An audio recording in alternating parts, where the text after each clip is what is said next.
So good afternoon all. Thank you for joining in. We have a good attendance today. We'll be starting the session now. Harshada, should we start, right?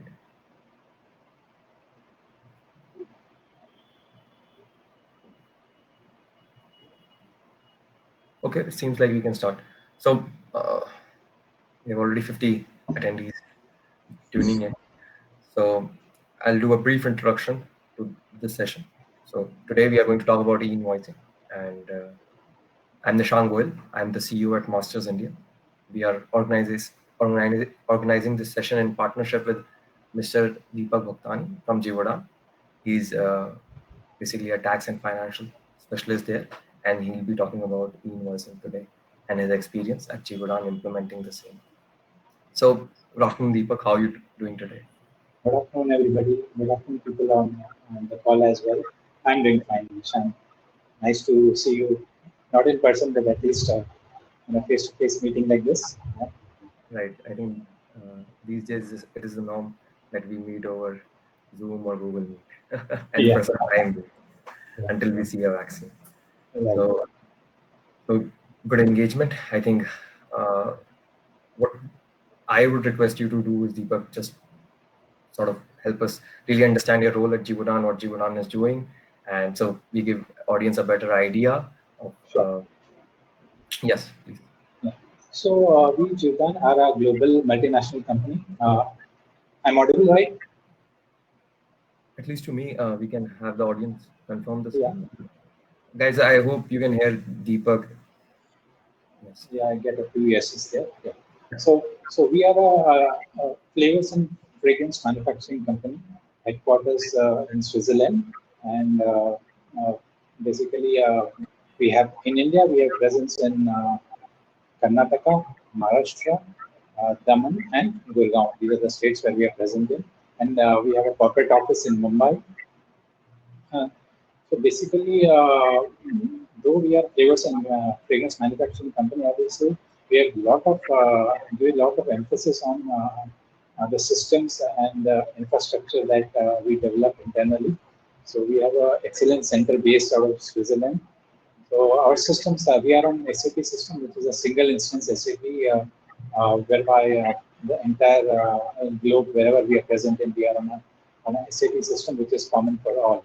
So hence, it's like very difficult whenever a change has to be implemented.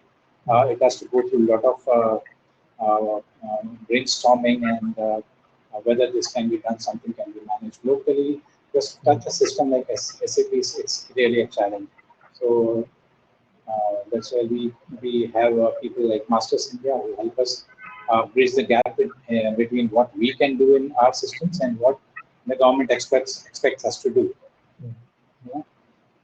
No, so certainly. Thank you for the great introduction. So we have been working with Jivadan since 2017, and it started with GST, and then when it was implemented first, and then we moved on to e-waybill, and now e-invoicing, and we are doing it end to end for Jivadan.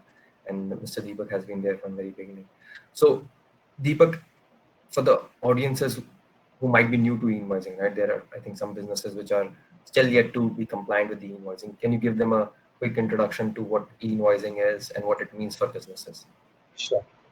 So in 2019, September, October, when government started talking about e-invoicing and its implementation in from 1st of April 2020, there are a lot of myths around in the industry. Okay, e-invoicing means we don't have to issue any invoice from our systems. It's a government portal which will give out the invoices. And so a lot of people had those conceptions in their mind. So slowly and gradually, government came up with a lot of clarification that you don't have to change your systems. You need to continue the way you are doing your invoicing and businesses. The only thing that changes is you need to report the data of your invoice to a government portal before actually printing it. Mm-hmm. So basically, it's if you see everybody uses different softwares to print their invoices. Some uses Tally, some uses Excel based invoicing, some have SAP, some JD Edwards, like things like that. So there are different systems. Now, what government has come up is like, okay, everybody has their own systems in place, fine. We will come across a harmonized way of reporting whereby all the different systems are now able to talk to each other. So we have a standard language in terms of the fields that they are defining, and everybody needs to report only those data fields on the government portal before actually printing the invoices.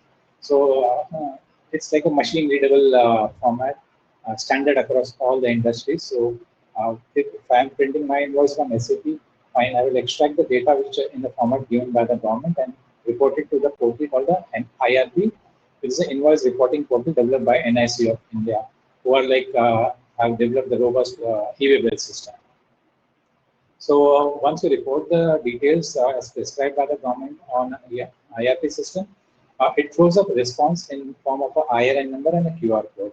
So these are the two elements that you need to find a placeholder in your existing invoice to where you can fit this. Okay, there's no specific place the government says, okay, QR code should be on the top, IRN number should be at the bottom. No, you find out a place which is fair enough, visible enough for anybody to see, and you can place these two details on the invoice and print it and send it along with the consignment.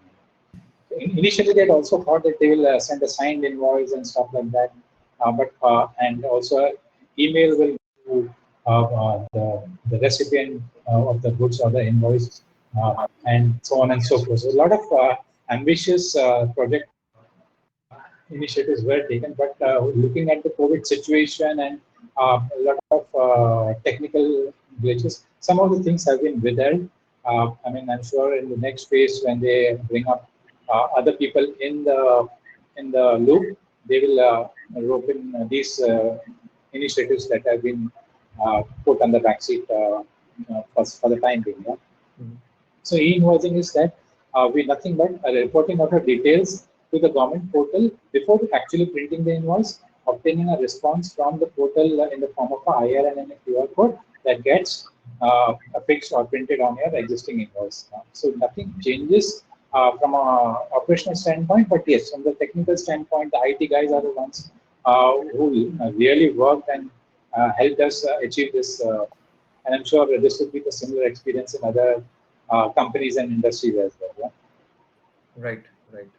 Certainly, e-invoicing does require reporting as of now, and certainly government has ambitious plans for it, wherein it really helps businesses standardize or harmonize information that is shared between businesses and sort of make it easy to record that as well at the same time. So coming on to implementation aspects of e-invoicing, right? So when you first heard about e-invoicing and read the requirements under the law, right? What were some of the top questions in your mind, right? From tax perspective as well as implementation perspective. From the tax perspective, we knew that the data has to come from our system, and I mean nothing would change much from our side. The only challenge would be how to get these technical things sorted out, like reporting the details even before printing of the invoice. Mhm. That was not heard of, like at least in India, and then getting these IRN and the QR codes, which are like and printed on our invoice. So that was like something, okay, creating anxiety and sometimes also stress. Like all the tech, see, whatever we can do in our hands, we feel comfortable. Like when I'm driving a car, I know I'm in full control. I can press the accelerator, I can press the brake. But when it's auto-driven car, like it's like we don't know. It's a system fails, what will happen? Uh, that's why you see a lot of navigation tools that like there's a system failure and everything goes for a toss. So there was anxiety, like how will this project of this complexity be executed? Like especially for a company like us, where we have single instance SAP, our expert excellence team sitting in Switzerland, project team sitting in Singapore, and the execution or the programmer sitting in Hungary or Budapest. So like it was a versatile, and Masters India sitting in Delhi, who helped us in like achieving this. So it was a very complex project, and I will say like a lot of efforts went from each one of us, from our company, from Masters, and we worked like without seeing the clock. Okay, what is the time now, and what should be done. So the moment there is a uh, great pitch or a query, everybody would chip in and give their own their inputs wherever required. Right? Mhm. So So government came up with a lot of schemas in the beginning, like, okay, this could be the schema, and 50 mandatory fields in the beginning, if I'm not wrong. Then we began with developing the softwares. Okay, from where will the data be extracted? Then the government would come up with another set of schemas. Then the schema changes, then the programmers need to see what is the delta, what has changed. So this created a lot of stress and anxiety, both at our end also, and also I'm sure masters also would have felt this sort of situation at their back office where the programmers were working. So finally, they came up with a schema where the 30 mandatory fields are there, and last moment changes were there, of course. But a lot of efforts, as I said, went into the preparatory phase, where even before we began our user testing in the sandboxes, Masters India and our programming team and the project team worked so hard, and I mean, plugged most of the gaps, I will say, uh, which are more related to our systems also, to be frank. Like a lot of companies will say, okay, my AE invoicing is not doing well and stuff like that. Most deficiencies sometimes lie in our own side. So when you point out anybody's mistakes, you see three fingers pointing towards you. So we had our master data needs to be cleaned a lot. When we set up a master for a customer, we say, okay, it's order certain field, sometimes skip certain fields like origin code or maybe a GST number, things that are like very crucial. But when we went into the testing phase, before that only we did a lot of cleansing at our end. Our teams work with me very closely, despite having a lot of challenges on a personal front. I will say this situation, COVID situation, had posed challenges in everybody's life. I'm sure, not only just working from home, but also other challenges. So we worked towards cleansing of the master data, and this helped us a lot in the pre-UAT stage itself. And when we did the UAT, also very few errors that occurred. And I can proudly say that when we went live on 1st of October, till today, we have hardly 5 to 7 error messages that we would have received.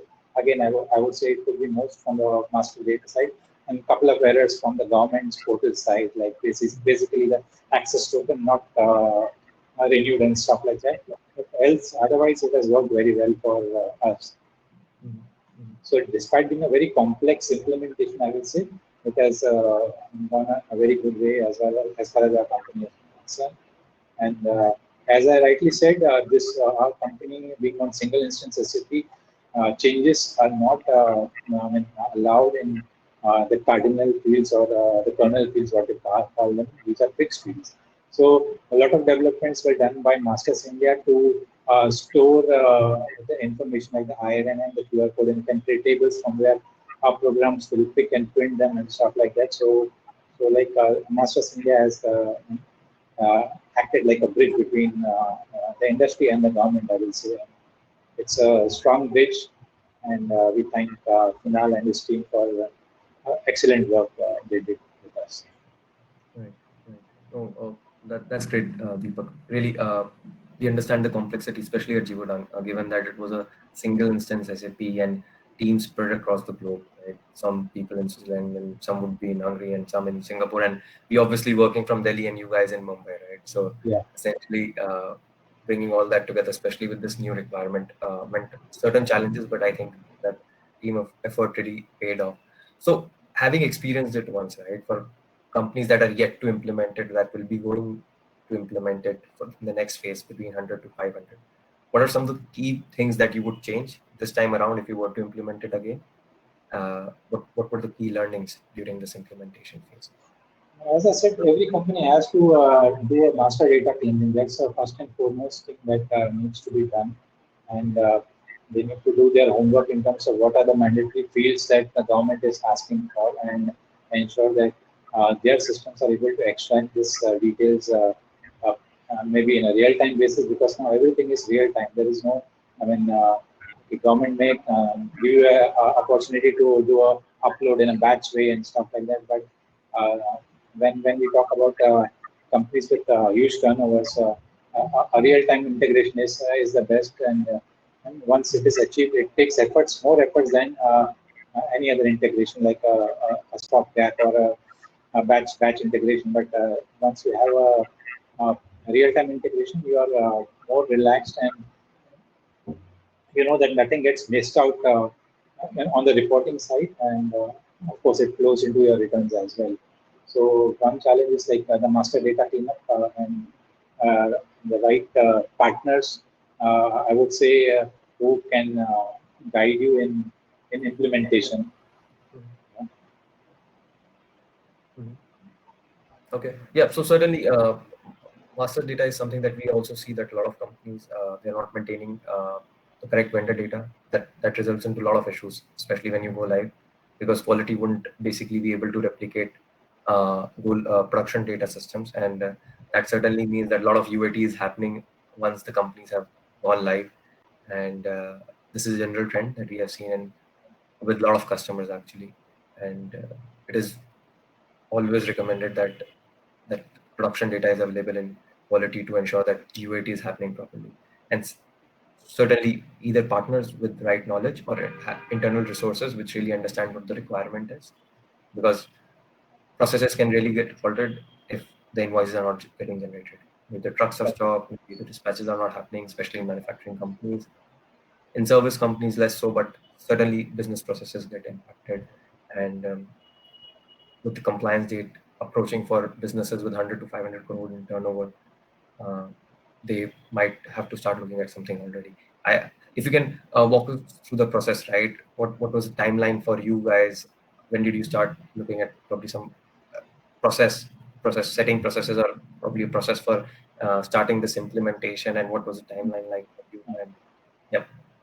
We started very early, like in the month of October 19 or something like that, and we heard of it, and we put a project team in place to, I mean, work out what would be the impacted areas, basically the sales side as well as the purchase side, and the IT team, which was a very crucial part for us. Like uh, each and every step, we need to be very careful because any change could jeopardize the working of other entities in other countries. So we had a project team in place, as I said, and we involved your team, people from your team as well, master side. Kunal was there from the very beginning, and very supportive. Like we explained him what our systems are, and based on his gauging of the situation and what he was getting information from the government as an ASP, GST, you are a ASP, GST.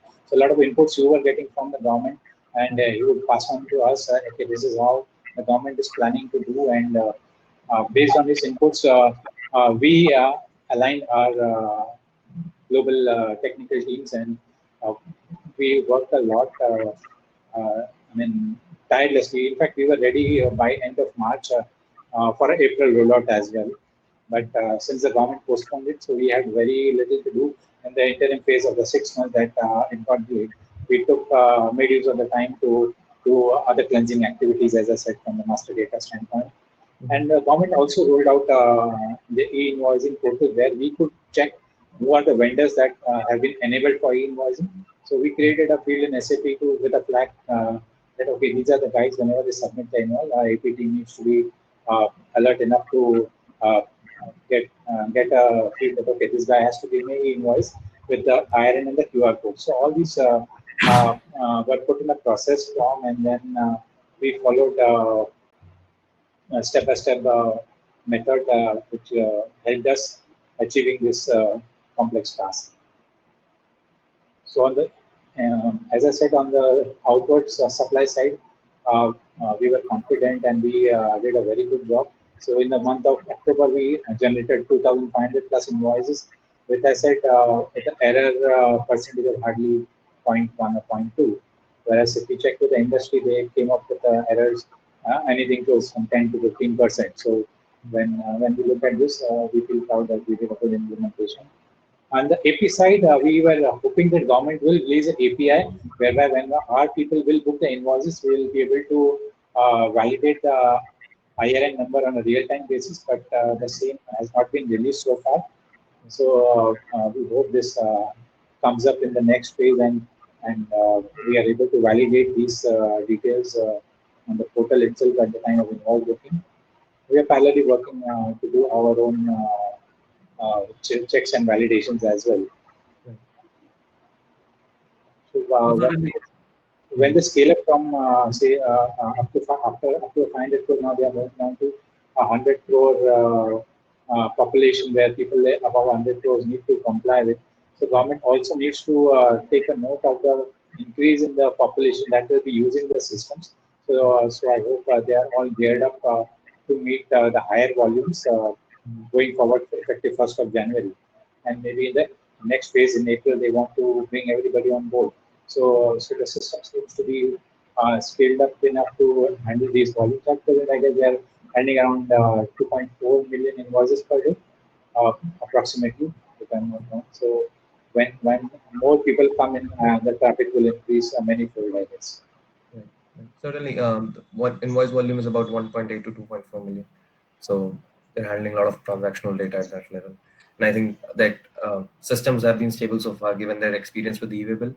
So the Yeah, system sort of replicates, e-invoicing system sort of replicates the e-waybill infrastructure and architecture from technical standpoint of view. So I think from government side also this time around the implementation has been much smoother. I yeah, yeah, remember that e-waybill was down for a whole month. Like when yeah. it went live, the portal itself was down, and everyone was wondering should we dispatch the trucks or not back in 2018. So they did a very good thing here. In the EV bill, they had gone a state-wise rollout. Here they have gone by a turnover. So that's a good approach. Like when you talk about companies around 500 crore, you have a team of people coming in the system first, and these are the ones who will highlight the problems that they are facing, and also quickly adapt to the systems because they have the financial power to take up such projects, and also like compliance would be definitely a big key on companies who are above 500 crores, whereas Right. smaller companies sometimes would try to find a shortcut or do something which will lead to do away in a different way. So Um, that's a good approach they took, I will say, uh, going by a turnover based approach. yeah, certainly a lot of learnings from previous implementations, and I think the government is going in the right direction with all these systems in places with very, very ambitious view of enabling business processes which are much more simpler, much more efficient, and it really enables that business growth. So earlier, when we started this conversation, you were talking about the government's ambitious plan, right? And working with Givaudan, we have seen that you guys have really good AP processes. So if you can really talk about how your AP processes work and probably the impact of e-invoicing you see on the AP side. Yeah. So as I said, we are a global company, and lot of our processes are like very strong, and we are set up in such a way like things can be handled from anywhere. Sitting in India, I can handle things for other countries. Same the other way around. People sitting in other countries can handle also what India is doing. So that has really helped because of these robust systems. During the pandemic, we are not much been impacted as far as our day-to-day operations and the reportings are concerned. So we are doing the AP processing out of our office in Kuala Lumpur, Malaysia. So what we do is what all the vendors they submit the invoices either electronically or physical mode. Once if they are giving it electronically, they get processed based on the SAP systems that we have, like against the purchase orders that have been placed and the GRs that are in book. And the physical invoices are put in a queue in a scan form, and we have a system which assigns these scanned invoices to different AP teams sitting in Kuala Lumpur, and they pick up based on their availability in terms of the load, and all the invoices are booked from Kuala Lumpur. And we already, as I said, I already explained that we have enabled a flag which says that okay, if a vendor has submitted an invoice, the AP processing club would automatically come to know that this guy is having a turnover above 500 crores, and he should be giving me e invoice. So if he has not given, it gets rejected straight away from there. And if he has given an e invoice, we also created a field to capture the IRN number, uh, in that field. So later on, when the government also releases the reports from the portal, which gives the IRN number against the invoice, we can do a thorough matching. As of now, I don't see any report, not on the government portal, as well as from the master side also. They have not come up with any report. I was speaking to your team. They said they have just received the APIs and they're working on it. So, so once we have these sort of reports, we can make use of the AI and do the matchings, thorough matching, we can say. And then the next step would be to either hold the invoice of vendors who are not giving us the invoice despite being enabled by the government. And because it's like the once the invoice is not having a IRN and a QR code, it will be treated as invalid and the tax credit will be denied to us. So all those systems we are also working to put them in place, maybe in the second phase. So as of now, we are trying to capture the data in terms of the IRN number and also, I mean, we have QR code readers which are being tested now at different locations. So once we are not fully, I would say, stabilized on the AP side, but thus we have put systems in place to help us at least uh, check, keep a check on the vendors. Like who are eligible, they should comply. Right. No, certainly. So I think you have done a lot more than a lot of companies that we see, evaluate, or work with. So certainly, there's a lot happening, and I think working with Jirudan, we have realized that you're generally at forefront of technology. You're always looking to use technology to improve processes, and I think that's one of big reasons that why Jirudan is successfully managing such a large operation across the globe. So that being said, right, certainly government is trying to bring a lot of things to help businesses, as I was saying, become much more efficient, which can then be plugged in into the probably the AP and AR processes. Something you might have read about it. I'm not sure. Something called Simple, which they are trying to sort of replicate people in Europe, which is already implemented across I don't know about 50 plus countries, wherein the idea is to enable this business communication, right? While humans communicate using WhatsApp and messengers, and it's all instantaneous, right? Why businesses are still relying on paper documents? Why are we still mailing your PDF invoices and someone is manually typing in these invoices into the ERP, whichever you're using, whether it's SAP systems or ecosystems, or we are using those OCRs which work 50% of the time. So what the government is trying to do is bring in a system which enables this business communication, wherein there's a harmonized data standard which can be interpreted by each and every ERP or accounting system and can make life easier for both AP and AR teams. So certainly, we see a lot of opportunity there. And what are your thoughts on that, Deepak? Do you think that this will become successful in India, given that India is again very different from the European markets and from your experience working with global teams, global Yeah, organizations? definitely, like the penetration of the IT in India is not that much as it is prevalent in other developed countries.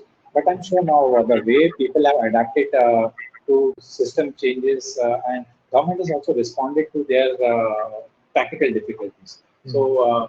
so once these things are rolled out, initially they would face some challenges, some issues. But I'm sure going forward, I see in a couple of years' time. The digitization with the government initiatives are there. They will be accepted by, of course, B2B. It's always they welcome such steps because it reduces what do you call it paperwork and also helps substantiate the credits that we avail. E-invoicing, I'm sure government would also rely on the invoices that are seen on the portal. Once they have been reported, they will definitely not deny the credit of these invoices then when they see it on the books of accounts. Uh, so they may also not insist physical invoices every time. They say, okay, 10% of verification of the physical invoices should suffice or meet their requirements as far as these physical checks are concerned. But yes, digitization, I think India has accepted these changes wholeheartedly, and going forward, I'm sure these changes will be welcome and uh, we will be able to accept these industries. gearing up for these changes. So that sounds wonderful, right? And we are also hoping that these would accelerate the digital transformation that probably we are talking about as a country, right? And probably taking a leap there, where we see a lot of still a lot of large countries still not adopting e-invoicing, whereas India is probably early in that phase and trying to digitize the whole business communication. So really exciting phase for Indian businesses. While it seemed like a compliance burden at right Yeah. now, but then there's only a compliance requirement, as you said. It's only reporting that we are doing to the government, but that business to business communication bit is still missing. But the progress that we see at GST and NIC and the way they're trying to build it, it's really wonderful, and we are hopeful that this will really simplify things and reduce cost for businesses in the long term. Sure. Right. So I think we have covered almost all the points here, talking about what's e-invoicing, how to probably approach it, some of the best practices that you can adopt while implementing it, and what's in the future, right? Why even do it, right? It, while it might seem like a challenge right now, compliance burden, but I think it will help businesses. And there are basically anecdotes from European and Latin American countries where they have seen reduced cost over time. So hopefully the same thing will happen in India as well. So I think we have come to the last phase of our webinar here, wherein we would like to maybe take some questions from the audience. They might want to ask about e-invoicing, or might be about taxation, or probably something relevant to indirect taxation. Please feel free to ask. You can type in your questions in chat, and people can try answering them.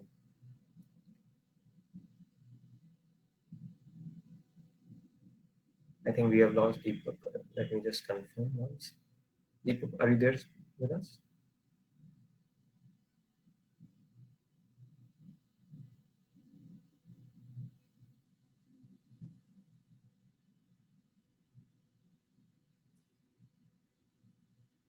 Okay, we'll just give it a minute. We'll wait for Deepak to join again. Krishna, I would request you to connect with Deepak once and see if he is having a connection issue at his end. Seems like his media audio is not there.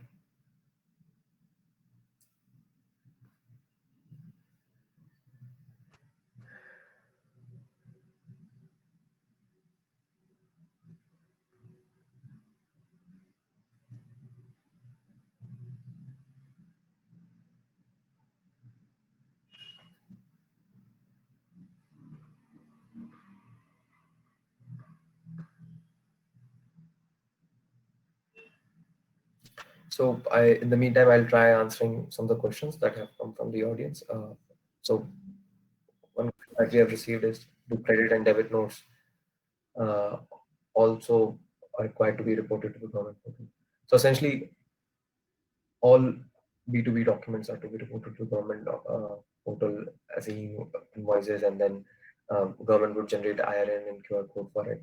So only basically your B2C invoices are out of scope, and certainly there are a few industries which have been exempted from generating invoicing, wherein the invoice volume is very large, something like insurance and banks and airlines. As of now, maybe they might be included at a later date. We have another question from Mr. C.A. Venugopal, who's asking what is the failure rate of invoicing documents. So I think Deepak has joined again. Yeah, sorry, there was a call on the phone and this all get disconnected. Was joined through hotspot. Sorry. No, it's okay. It really happens. It's good that it happened so late in the session. We are almost done with it. Good. So Deepak, I was just answering some of the questions that audience members have asked us, and I was answering this question by Mr. C.A. Venugopal, who was asking for failure rate of e-invoice documents. So probably you talked about it a little bit, and why don't you share your experience? So as I said, in our company, when we generated around 2,500 invoices in a month, we had 10 failures, 5 on account of the master data from our side, and 5 on account of access control not activated. So you can say it's a very meager percentage as far as our company is concerned. But I've been in touch with others in the industry. The range of the failure is anywhere between 5% to 15%, as high as 15% also, what people have faced is. And as I said, I've been speaking to the big four whom I'm in touch with. They are also implementing, they have implemented e-invoices for many companies. So basically, what the challenge they also said is the master data cleanup was not done by the clients, and they tried to put the blame on the implementing agencies like the Big Four and other guys. So it's not the, and they were also blaming the government. So we cannot pass the blame. First, we have to keep our house in order. Then maybe yes, there could be challenges and it is from other parties or other side as well. We understand it's a complex system to implement, complex project to implement, but there is very little margin of error, I would say. Right. We have another question from Mr. Lakshman, who's asking whether QR code generation, is it automated or you're doing it manually from the portal? So as I said, we have a real-time integration with help of Masters India. We are using an API-based solution where the data goes and we get the QR code and the IRN number in less than 3 seconds. So it's a real-time integration. So there is no delay at all, and we are happy the way we have integrated. Right. So certainly there are manual ways available, which is the government portal, but businesses of certain size, it is recommended that processes are automated. Otherwise, it can take a lot of time adding all that information to a separate portal and maintaining it separately outside of the. So we have some specific questions regarding things like, will e-invoicing apply to exempted sale under B2B category? B2B category, to yes, it's already applicable, like and all the invoices, if there is a GST and whatever you need to report under the law would be required to report on the invoice. That's a simple logic we use. So if you have to report a B2B invoice on the portal in the returns, yes, you have to report it on the invoice as well. It's exempt sale, but still you are reporting it in your returns, then you need to report it on the portal itself. The idea is the government wants to auto-populate the returns part. The GSTR one will be from your online reporting, and credits would be from your vendors. Like when they report their invoices on the portal, basically a template with pre-filled data would be there, and you are just required to pay the amount which is shown by the portal. And if you want to add or less, you are allowed to do that to a certain extent, I believe. Definitely, when you have ineligible credits appearing, you need to remove them, and also credits that you feel you should be availing of, but they are not on the portal for whatever reason. So you can do those changes as permitted by the law. So we have another question, which is basically based on whether the turnover limit is total taxable turnover or total turnover of the company. They say aggregate turnover, which includes everything, I believe. So if your turnover is an aggregate turnover, so the definition they have given in the FAQ, and we can go through that. But aggregate turnover will include everything.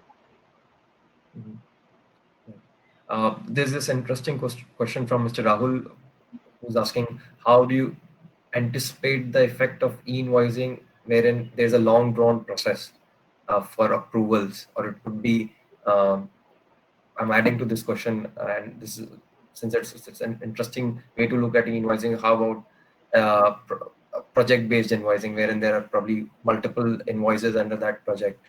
So again, adding to the approval times and.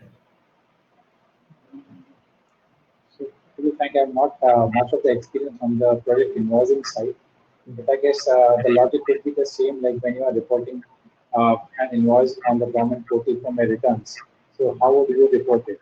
So if you want to report, for an example, an invoice that you have raised in, say, October, then you need to follow that procedure of e-invoicing and uh, fit it in that particular month itself. As I say, project involving, it could be involving, it's like basically a service involving also, like, a construction project or any other turnkey project could, it would have a big piece of service as well. So they need to follow these protocols. And I'm not very conversant with the project involving as of now. I cannot answer that question in full. From a purely legal perspective, right, while there could be some operational challenges, but purely from legal perspective, as soon as you have an invoice that you want to bill for, you will have to generate an invoice if you follow the qualification criteria. So certainly, one would have to look at how to improve the approval process. But once you have generated a valid tax document, as per earlier law, it needs to become an invoice for it to be valid as of date. So if your business is above 500 crores, then you need to have a valid invoice as of date. And if your business is having a turnover of between 100 to 500, you need to start looking at how would you probably expedite that process, in the sense that government is only giving 48 hours eventually, and it might bring the time down to 24 hours to generate an e-invoice once an invoice has been generated into your system. So I hope that answers your question. But if you want to understand anything in specific, we'll be happy to get in touch and really probably see what processes you're talking about in specific. So we do have another question. I think it relates to dynamic QR code, which is on a lot of people's mind around B2C invoices. So Deepak, what do you think about that? You want to talk about it? Dynamic QR code on B2C invoices? Are you doing any B2C invoicing at No, we are not having any B2C invoice. I'm not totally blank on this. So if you have any information, I would request you to share it. Take this question. Right. So certainly a dynamic QR code is different from the e-invoicing requirement. E-invoicing is only applicable on B2B invoices. It's not applicable on B2C invoices. So there's a separate notification from Finance Ministry, which requires dynamic QR code from 1st of December. So there was some extension given. And what do they want in dynamic QR code? It's basically payment details. So it is something that you might get from your bank when banking partner. They will provide you this, or you might want to get it from some of the new payment vendors that we are seeing, companies like Razorpay and MobiKwik. They might be offering you these QR codes, and these need to be fixed on your B2C invoices.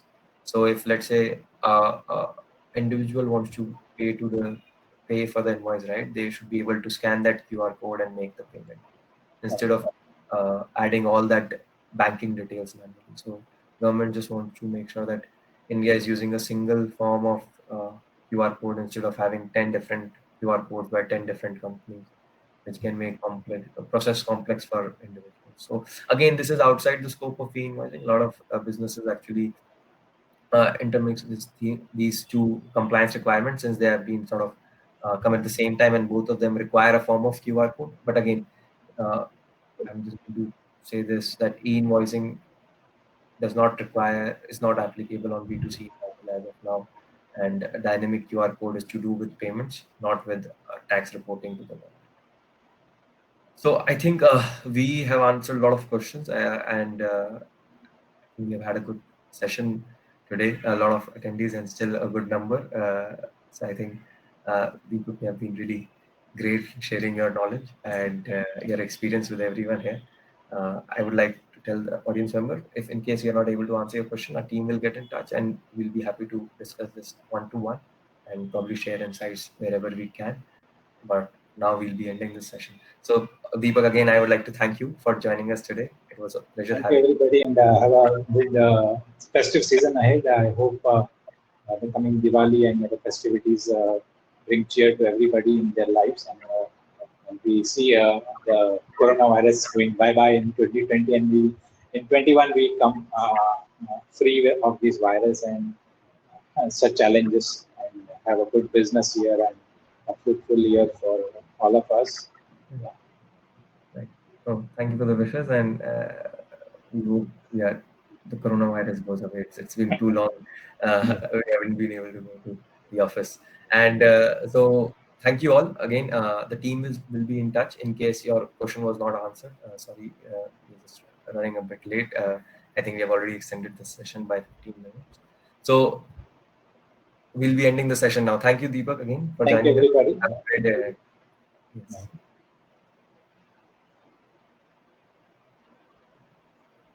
Harshita, I would request you to end the session now.